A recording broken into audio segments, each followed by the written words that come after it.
What if I told you the richest black billionaire in South Africa owes his fortune to government corruption? And what if I told you he's not the only one? From secret Dubai mansions to billions hidden in shell companies. Today, we uncover this 11 ANC billionaires you never knew were this corrupt. Number 11. Brian Molefe. He wasn't a politician in the traditional sense, but Brian Molefe had more power than most ministers. As CEO of Eskom and Transnet, two of South Africa's most strategic state-owned enterprises, Molefe didn't just manage billions, he redirected them.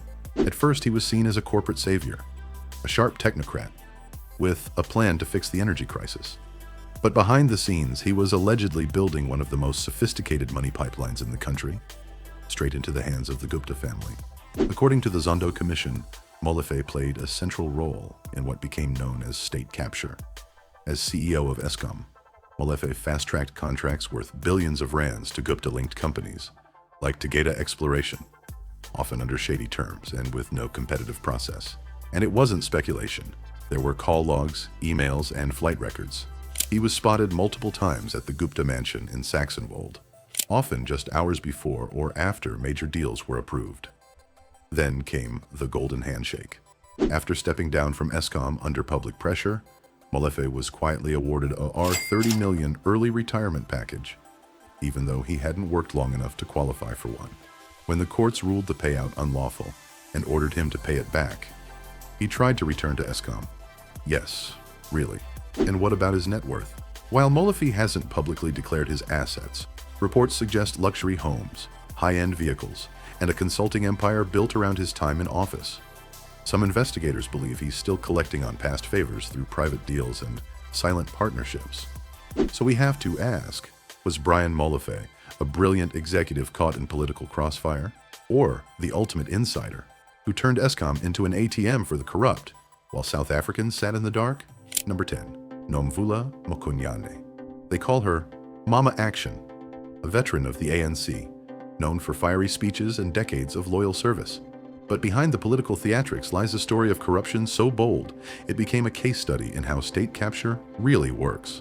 Nomvula Mokonyane held key positions in government: Minister of Water, Minister of Communications, and later, Minister of Environmental Affairs. But it wasn't her policies that kept her in power. It was her value to the network. According to explosive testimony during the Zondo Commission, Mokonyane was deeply tied to Bosasa, a company that scored billions in government contracts for everything from catering to prison security. How? Bribes. And Mokonyane was allegedly one of the biggest beneficiaries. Between 2002 and 2016, Bosasa executive Angelo Agrizi testified that Mokonyane was paid 50,000 rand a month in cash. On top of that, lavish birthday parties, premium liquor, funeral costs for her relatives, and even home renovations, all covered by Bosasa in exchange for political protection. She denied everything, but the details were too specific to ignore. While Bosasa contracts flourished, Mokonyane's public image stayed intact. But quietly, her family members and associates were linked to shell companies, the kind that win tenders but have no employees, no offices, and massive government payouts. And here's the kicker. Even after the scandal broke, Mokonyane wasn't prosecuted. Instead, the ANC rewarded her with a new position. So now, we ask, was Nomvula Mokonyane just a loyal party soldier? Or a master operator who turned state corruption into a monthly paycheck while no one dared to stop her? 9. Thabo Mbeki. When most people hear the name Thabo Mbeki, they think of academic brilliance and economic growth. But behind the soft-spoken demeanor of South Africa's second post-apartheid president lies a web of controversy and discreet power moves that built quiet generational wealth, much of it off the books. Mbeki served as president from 1999 to 2008, a period often celebrated for economic stability. But few talk about the R30 billion arms deal scandal that unraveled right under his leadership, a deal so corrupted it sparked over a decade of investigations. While Mbeki was never formally charged, court testimonies and leaked reports suggested that high-ranking ANC officials, his allies, received kickbacks from European defense contractors in exchange for inflated arms procurement deals. In 2003, the Mail and Guardian published internal ANC memos connecting several of these deals directly to the presidency. After stepping down, Mbeki moved quietly into business. But not just any business, the kind built through political access. Today, he holds private shares in one of the largest banking institutions on the continent, First National Bank, and is a known investor in African steel and metallurgy companies operating in Angola, Ghana, and the DRC. He's also connected to Direct Access, a finance company that handles microlending and insurance across southern Africa, especially in underserved regions where government services are weak. According to Briefly SA, his estimated net worth sits around $11 million, which converts to roughly 200 million South African rands, a staggering figure, considering he spent most of his life in public service. And here's the twist. No flashy lifestyle, no yachts, no social media, just deep political ties, diversified assets, and an empire of influence that's barely visible on the surface. So the question is, was Thabo Mbeki simply efficient with his money, or did he master the art of invisible wealth built through state power? 8. Ace Magashule.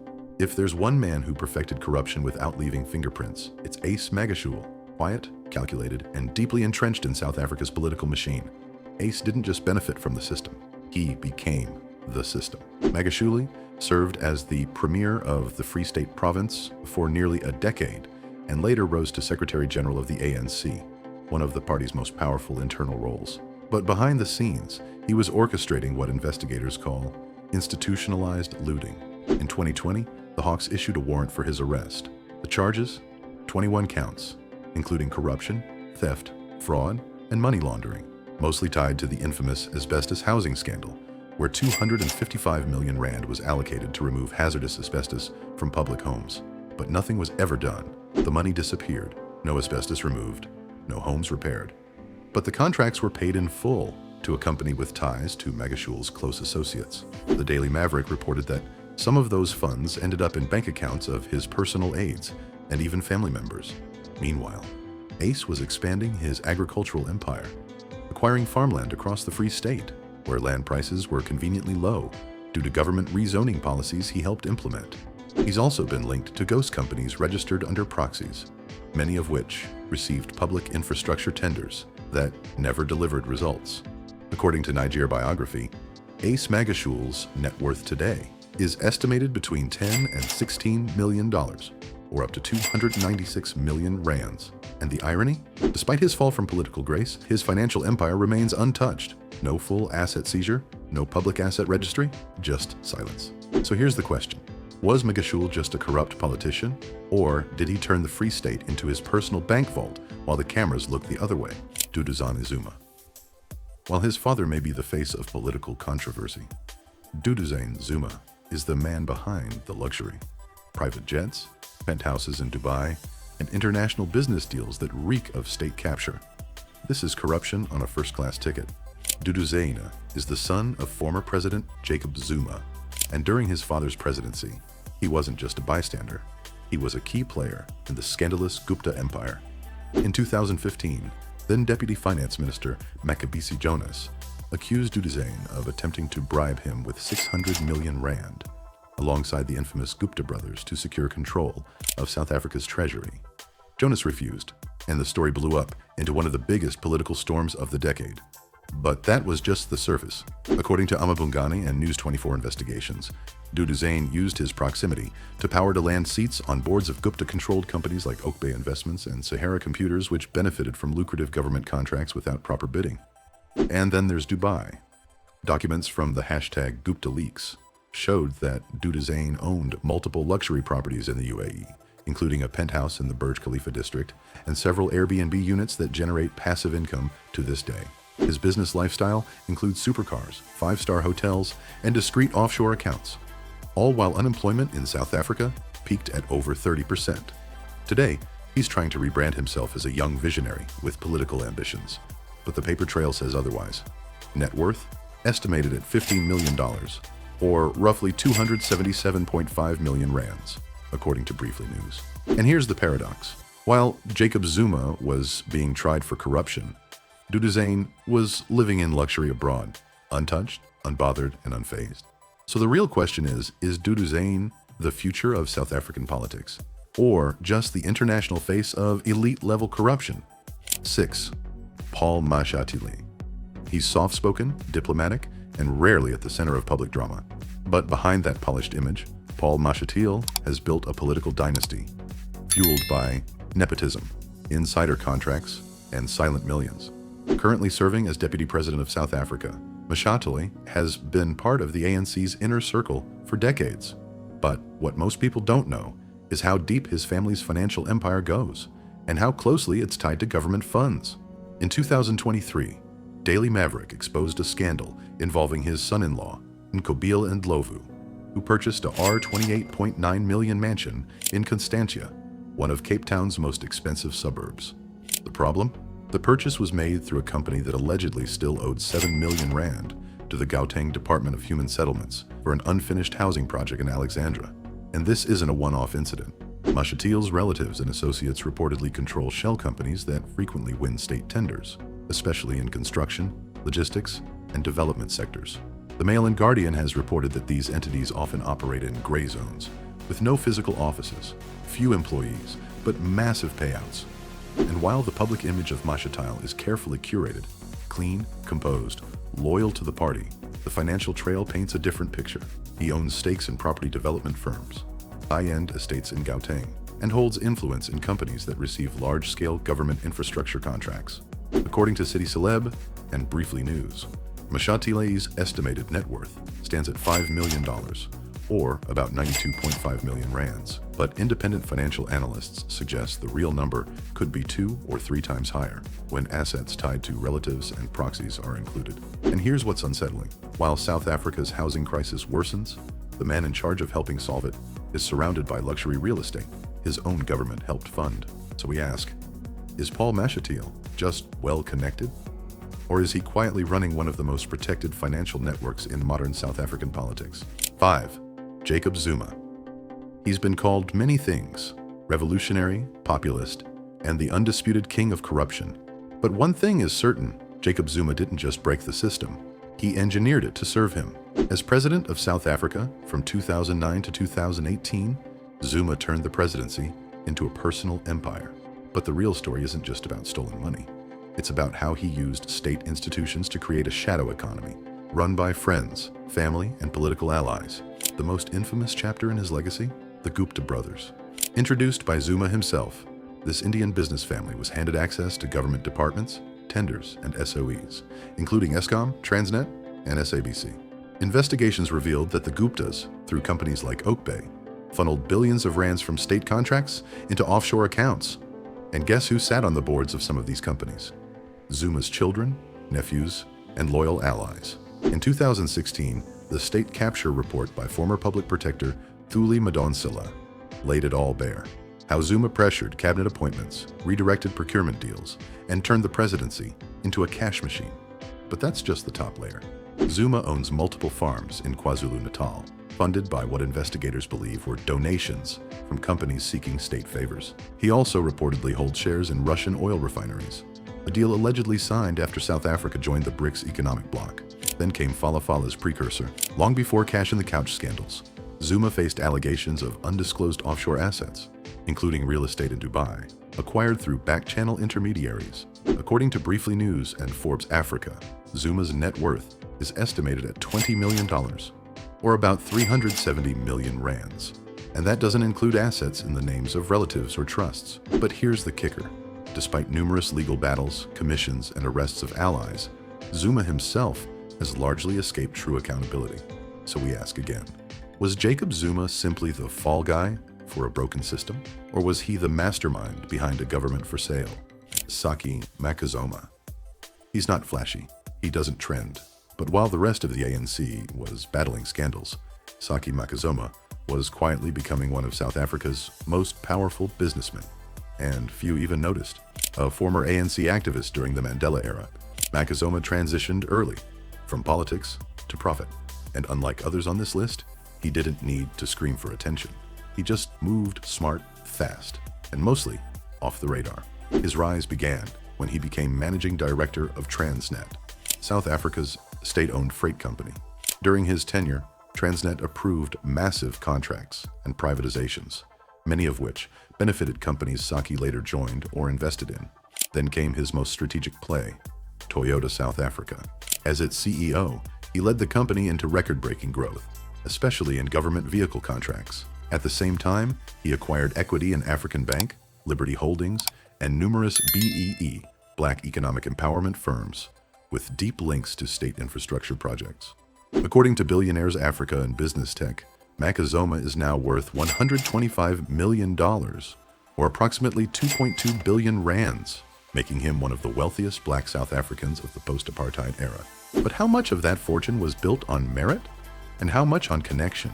His investment firm, Safika Holdings, has repeatedly landed deals where ANC-aligned figures sat on both sides of the table, as regulators and as partners.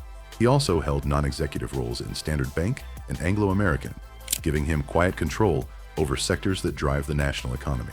Unlike others, Saki avoids political headlines, but those in the inner circles know. He helped write the ANC's corporate playbook. So the real question is, was Saki Makazoma the clean face of empowerment, or just the smartest player in a very dirty game? 3. Tokyo Sex Whale. In public, he's calm, polished, and almost invisible. But behind closed doors, Tokyo Sex Whale moves like a tycoon, controlling diamonds, oil, and entire economies without ever making a sound. Sex Whale was once a hero of the anti-apartheid struggle, jailed alongside Mandela at Robben Island. But his story took a sharp turn when he stepped into politics as Minister of Human Settlements from 2009 to 2013. During his tenure, several major housing tenders were awarded to companies with links to his personal network. Projects were delayed or abandoned, but the money always flowed. Soon after, Tokyo made a quiet exit from government and a dramatic entrance into the world of heavy industry. He became a major shareholder in Mavelafanda Holdings, a company deeply involved in oil exploration, diamond mining, and energy infrastructure. Through this vehicle, Sex Whale secured interests in Namibia, Botswana, Angola, and even parts of the DRC, areas rich in untapped natural resources, but notoriously opaque in financial regulation. He's also been linked to Transhex, a diamond company operating on both sides of government regulation and reportedly used BE front companies to gain majority stakes with minority investment. According to Business Insider Africa, Tokyo's fortune today is estimated at $200 million, or around 3.7 billion rands. That puts him in the same financial tier as corporate moguls, without ever building a public-facing company himself. And yet, his name rarely appears in corruption headlines. Why? Because Tokyo doesn't flaunt, he doesn't tweet, he doesn't campaign. He negotiates from the shadows, while entire industries shift around him.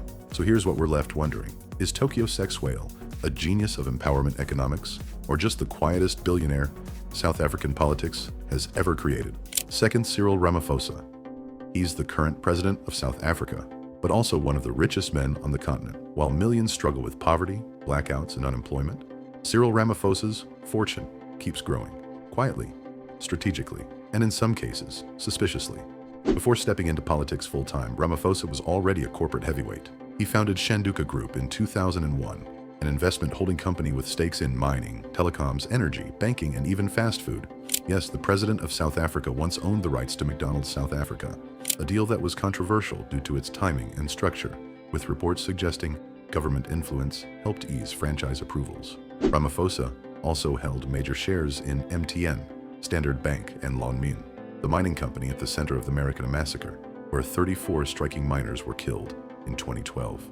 Leaked emails and internal documents show Ramaphosa, then a Lonmin board member, called for concomitant action against the strikers, a decision that haunts his legacy to this day. Then, there's Fala Fala. In 2020, thieves stole $580,000 hidden inside a couch at Ramaphosa's private game farm. Instead of reporting it, the money and the crime were quietly buried. It took a whistleblower and investigative journalism to expose the scandal, now known as #Farmgate. According to Forbes Africa, Cyril Ramaphosa's net worth is estimated at $450 million, or around 8.3 billion rands, making him one of the wealthiest sitting presidents in Africa. He still holds indirect stakes in various industries through Shanduka's legacy partnerships, and many of his assets are hidden in trusts and holding entities, perfectly legal, but incredibly opaque. And here's the conflict. How does the man in charge of economic reform also profit from the very corporations he's meant to regulate? So we have to ask, is Cyril Ramaphosa the businessman who saved South Africa, or the billionaire president who learned how to play both sides better than anyone else. First, Patrice Motsepe. He's hailed as South Africa's first black billionaire, a success story, a philanthropist. But behind the praise, there's a deeper question. Would Patrice Motsepe be worth $3 billion without the ANC? Motsepe built his empire through African Rainbow Minerals, ARM, a mining company with operations in gold, platinum, iron ore, and coal. But here's what most people don't realize. ARM exploded in value thanks to government deals, exclusive mining rights, and BE partnerships, many of them granted during the very years his brother-in-law, Cyril Ramaphosa, and ANC allies were in positions of power. According to Billionaires Africa, Motsepe's net worth is estimated at $3 billion, or around 55.5 billion rands, making him not only the richest black person in South Africa, but also one of the richest in all of Africa. But mining is just the beginning. He also owns Ubuntu Botho Investments, which holds a major stake in Sanlam, South Africa's second largest financial services group. Then there's Time Bank, a digital bank targeting the country's lower income sectors, ironically owned by one of its wealthiest elites. And Rain, the telecom company criticized for its unreliable service, but still profitable due to state infrastructure deals and ANC-friendly partnerships. Real estate? Covered. Motsepe owns Drainsburg Investments, a property development firm focused on luxury estates and commercial hubs. Many of these projects sit on rezoned government land, acquired at suspiciously low prices. And while he's known for philanthropy, particularly through the Motsepe Foundation, critics argue that his donations often align politically, helping maintain influence in business and ANC circles alike. Unlike others on this list, Motsepe rarely faces public scrutiny. Why? Because he doesn't need to run for office. He already has the access, through family, finance, and decades of loyalty to the ANC. So we end with this. Is Patrice Motsepe truly self-made? Or is he the perfect example of how political access, timing, and quiet alliances can manufacture a billionaire in post-apartheid South Africa? 9 names, billions in wealth, and a single thread connecting them all: power. Hidden behind politics. Some rose through struggle, others through strategy. But all of them benefited from a system that seems designed to reward loyalty over accountability. And the real question isn't how they got so rich. It's why no one ever stops them. Behind the speeches, behind the promises, there's a game being played, one the public was never meant to see. So if this list unsettled you, good. It should.